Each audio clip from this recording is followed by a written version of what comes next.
As promessas de Deus são fundamentais para a nossa vida cristã, mas nem sempre se realizam automaticamente. É necessário que nos posicionemos corretamente e hajamos com fé para vê-las se cumprir.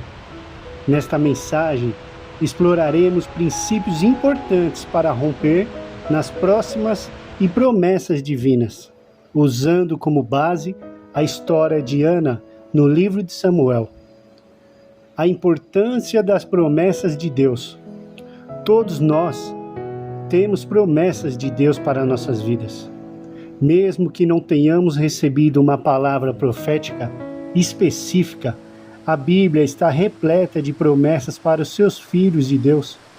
Por isso, é fundamental sermos leitores assíduos das Escrituras, para conhecermos o que Deus prometeu para nós. As promessas divinas são extremamente relevantes, pois revelam o coração e os planos de Deus para as nossas vidas. Não podemos desprezá-las ou considerá-las sem importância. Quando Deus promete algo, é porque tem um propósito maior por trás disso. A resistência às promessas. É importante entendermos que existe uma resistência espiritual contra todas as promessas que Deus faz em nossa vida. O inimigo não pode vencer a guerra contra Deus, mas tenta impedir que as promessas se cumpram em nós, buscando nos tirar o propósito divino. Essa resistência pode se manifestar de diversas formas: circunstâncias adversas, pensamentos negativos, pessoas que desencorajam e etc. Precisamos estar atentos e vigilantes para identificar e vencer essa resistência através da fé e da perseverança. Princípios para romper nas promessas. Primeiro, quebrantamento. O primeiro princípio que vemos na vida de Ana é o quebrantamento. Ela se prostrou diante de Deus com amargura de alma, chorando abundantemente. O quebrantamento não é apenas chorar, não, mas abrir completamente o coração diante de Deus, sem reservas. Quando nos quebramos e quebrantamos e nos advemos perante a Deus, permitimos que Deus trate áreas profundas do nosso ser.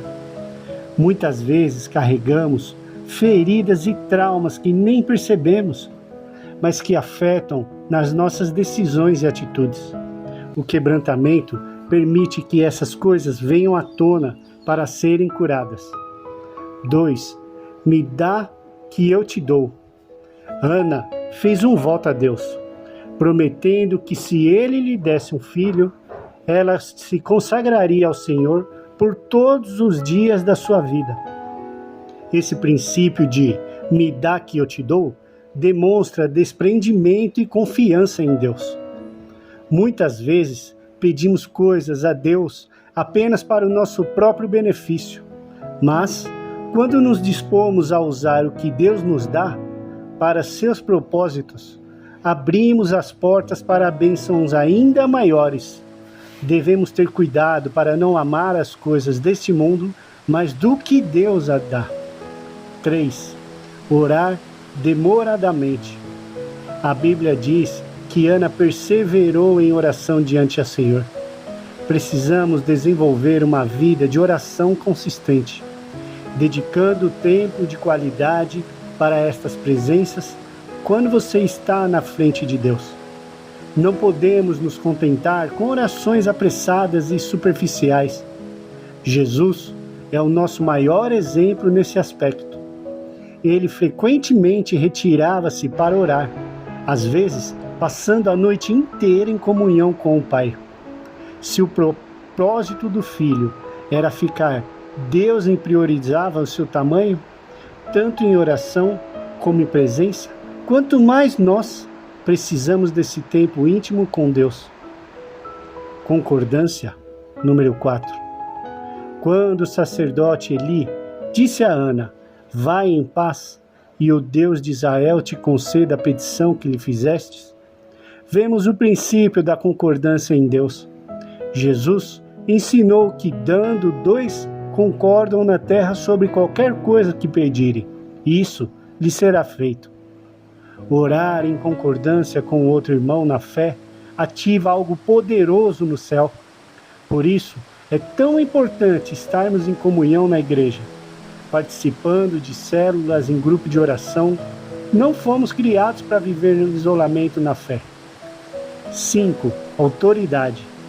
Embora Eli não fosse um sacerdote exemplar, Deus honrou a sua posição de autoridade quando ele abençoou Ana.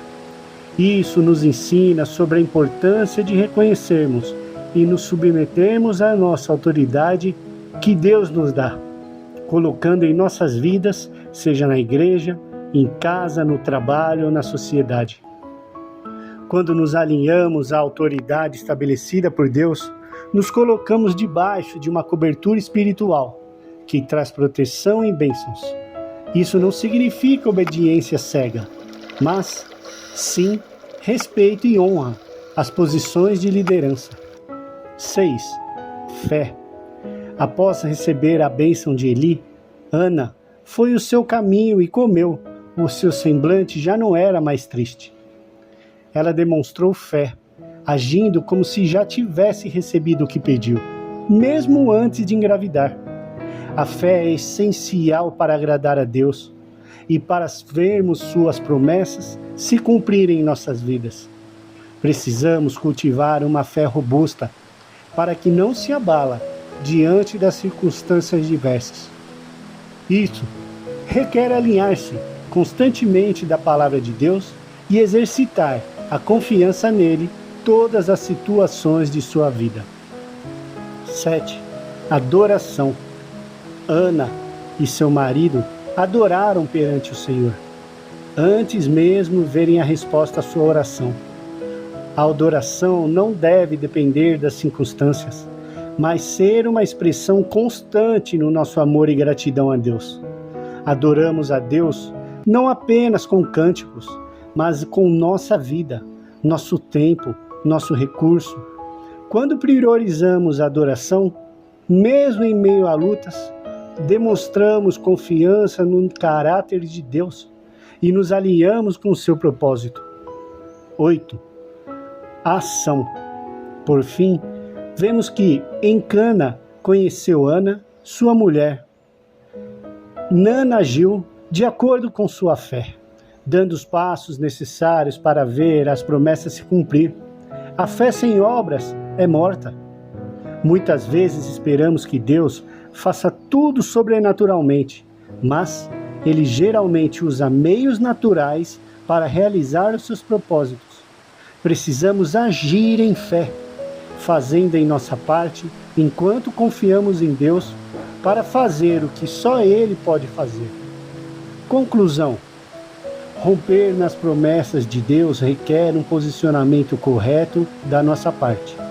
Através do quebrantamento, da entrega, da oração perseverante, da concordância, do respeito à autoridade, a fé inabalável, da adoração constante e da ação alinhada com a vontade de Deus, nos colocamos em posição de ver o sobrenatural acontecer em nossas vidas. Que possamos, igual a Ana, perseverar até vermos as promessas de Deus se cumprirem, sabendo que Ele é fiel e não falha em sua palavra. Que nossas vidas sejam um testemunho vivo do poder e da felicidade de Deus, impactando positivamente as pessoas ao nosso redor e trazendo glória ao nome do Senhor. Que você seja abençoado com essas palavras. Amém.